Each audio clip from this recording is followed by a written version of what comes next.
Dans le 11-12 près de chez vous, eh bien, on parle de nouvelles technologies. La maison connectée n'est plus une utopie. Olivier Pavy, consultant formateur et journaliste et écrivain dans le numérique et le marketing, passe en revue ce qui permet de qualifier une maison connectée et de voir comment la bâtir. Bonjour Olivier. Bonjour André.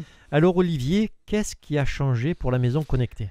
Tout a changé pour la maison connectée depuis que les box des opérateurs se sont installés dans tous les foyers et que les technologies de communication entre équipements électroniques connectés, que l'on appelle le plus souvent des objets connectés, se sont retrouvés avec des compatibilités à la fois en termes de communication avec le réseau global de la maison et avec les technologies de réseau dédiées aux objets connectés.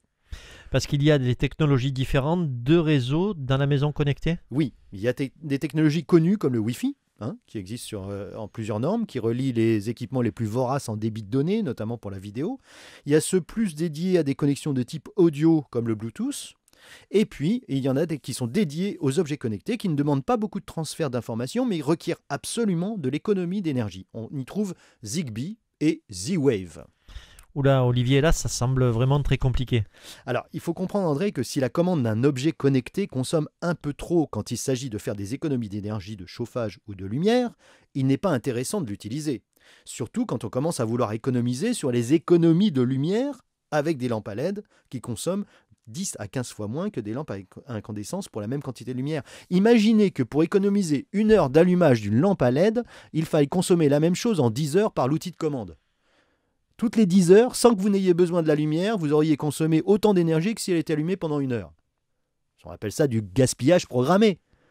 La technologie Zigbee, par exemple, utilisée par Philips dans ses lampes Hue et Ikea aussi dans ses lampes Tradfri, est capable de travailler pendant plusieurs années avec une simple pile, tandis que la technologie Bluetooth, basse énergie, ne travaillera que quelques jours avec la même pile et la technologie Wi-Fi quelques heures.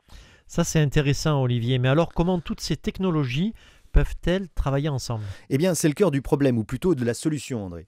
Il existe ce que l'on appelle des ponts entre toutes ces technologies de la même manière qu'un smartphone sait travailler avec le réseau Wi-Fi et le réseau de téléphonie GSM, 3G ou 4G et bientôt la 5G. Et ça se passe comment Olivier? Toutes les technologies citées sont sans fil. Dans un appartement, dans bien des cas, c'est pas compliqué du tout. Il y a la box qui distribue le Wi-Fi. Et pour un pont vers des technologies Zigbee, il y a un pont qui va être connecté à la box, ce qui fera que tout ce qui est commandé en Wi-Fi à partir d'un ordinateur, d'une tablette ou d'un smartphone sera transféré via le pont Zigbee vers les appareils connectés. Le Zigbee étant une technologie très sophistiquée, elle est capable de dialoguer en simultané avec plusieurs appareils et même de se servir de certains appareils connectés pour relayer les informations vers des appareils qui ne seraient pas accessibles par les ondes émises par le pont. C'est ce qu'on appelle la technologie mesh. Alors là, je suis vraiment impressionné, Olivier. Et tous les équipements sont compatibles? Alors, si les équipements sont Zigbee, ils vont utiliser les spécifications de la technologie. Et ce qui a fait émerger ces technologies sur les 10 dernières années, c'est le fait qu'il y avait un consensus sur l'intérêt de chaque industriel à accepter cette compatibilité.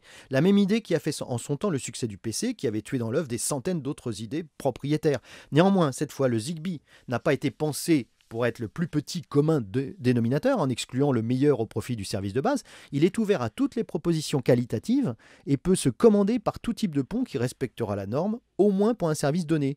Par exemple, pour des lampes, il y a une compatibilité avec toutes les marques de lampes qui respectent la norme, même si elles n'ont pas toutes les mêmes fonctionnalités. On voit cela avec les lampes Philips Hue, Osram, Ikea et quelques autres. Pareil avec les robinets thermostatiques sur les chauffages à base d'eau chaude ou le pilotage de radiateurs électriques. On peut faire des choses assez proches avec la technologie Z-Wave, nettement moins sophistiquée et pas pour autant moins chère en fait. Alors Olivier, une conclusion? Je n'ai pas parlé de tous les services, juste des fondations. Je reviendrai sur ce sujet assez fréquemment. Voilà.